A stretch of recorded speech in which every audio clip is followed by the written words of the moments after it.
Преостануваат уште само 10 дена до официјалното завршување на продолжената ловна сезона за отстрел на диви свињи низ ловиштата во регионот. Оваа мерка беше донесена од ресорното министерство и Агенцијата за храна и ветеринарство, а заради намалување на популацијата на овој дивеч зафатен од болест африканска чума, се очекуваше дека ловците масовно ќе излезат во ловиштата и ќе вршат отстрел на дивечот, зашто повеќе да се намали нивниот број и да се ограничи ширењето на заразата. Меѓутоа, одредени ловечки издруженија воопшто не издаваат дневни дозволи за лов,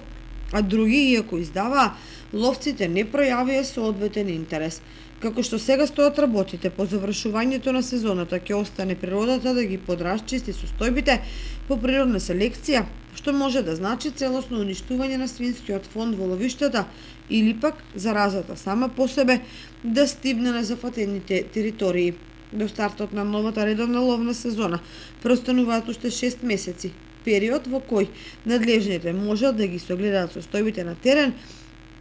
и да подготват соодветни превентивни и заштитни мерки. Но што може конкретно да се очекува на тој план засега, никој не може да предвиди и да каже. Дополнително, ситуацијата кај ловните здруженија ја усложнуваат неповолните состојби со бројноста на полезниот дивеч, како што се зајакот, полската рибица, фазаните и слично, која е сведена до критична точка, бидејќи без добро организирани ловни здруженија и без планско стопанисување, ловот на место спорт и задоволство прераснува во проблем.